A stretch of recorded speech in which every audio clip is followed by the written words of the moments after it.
city full of lights, business, tourists, and transits. They say it never sleeps, and if you want to get anywhere, you gotta either walk, take a cab, or ride the subway. What if one of those was a hub or a base of operation for a biological weapon? What if it was a hub of biological terrorism? What if a guy like myself just walked in, replaced the hand sanitizer with just a biological agent that could be absorbed and transferred through the hands? Well, what's stopping him? Nothing. There is nothing stopping him from doing such thing. And that's terrifying. This occurred to me about 1.5 years ago when my family and I visited New York after my graduation from here to VG Tech. And well, we all went to the subway, we all had bags, we just walked right on in, nobody checked bags. We all could have had weapons. We could have just gone in there and weapons. But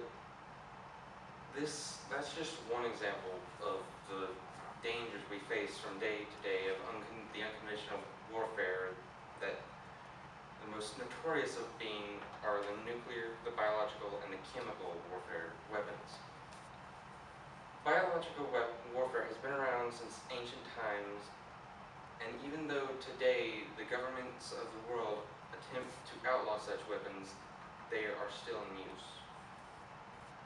Mostly by terrorists, yet we are still attempting to outlaw them. The book Greek Fire, Poison Arrows, and Scorpion Bombs details and gives descriptions of uses of biological weapons in mythology and history. One example being Hercules. He used the venom of the Hydra, which he had slain, to coat his arrows. Another example, it comes from 1346. The Mongols, they used. All right, let me start on that. Early in 1346, the Mongols used the dead bodies of Mongol warriors who had been infected by the plague to throw over the wall of the besieging city of Kaffa. More recently, however, was the use of smallpox by the American Indians to rid the British out of Fort Pitt and drive them out of Ohio. Though just as threatening, if not more, are chemical weapons and their application in warfare. Chemical weapons were designed mainly to kill or destroy, and nothing less. They can be dispersed.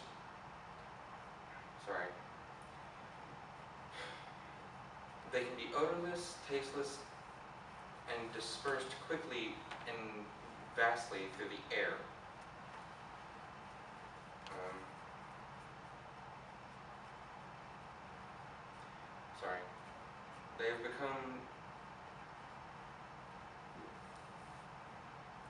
They've become part of our everyday vocabulary as weapons of mass destruction, or WMDs. The first recorded use of chemical weapons was by the Greeks in 429 BC. The Spartans of Greece burned sulfur during the Peloponnesian War to drive the Plataeans to abandon their posts. The use during World War I was devastating and had a great impact on the ban of chemical weapons worldwide. In recent history, most people remember the attacks made by Saddam Hussein, who used mustard gas in 1988 against the Kurds in the town of Halabja.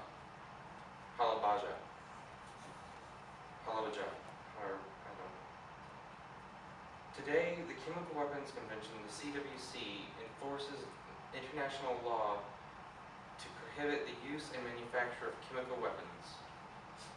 The most devastating and destructive of the unconventional arsenal is the nuclear weapon. Introduced by the United States during World War II through the atomic bomb in use on Hiroshima and Nagasaki, in the Japanese cities of Hiroshima and Nagasaki. The nuclear weapon came in, demonstrated its power, and struck itself from use on the battlefield in one fell swoop. Even though no shots were fired, nuclear weapons defined the Cold War, in which both the United States and Russia had nuclear missiles ready and waiting to be launched at one another. Fortunately, this never occurred, and the two countries led in the world in the drawdown of the nuclear weapons arsenal stockpile. However, the threat of this weapon still controls the political climate for the entire world. In conclusion, the threat of nuclear, biological, and chemical weapons directly influences not only how we defend our country, but also how we live our lives. The ability for someone to walk into a public area and dispense a chemical or biological weapon is made possible by the very freedom we cherish today. In addition to these, we must contend with cyber warfare, agricultural warfare, and many other unconventional weapons.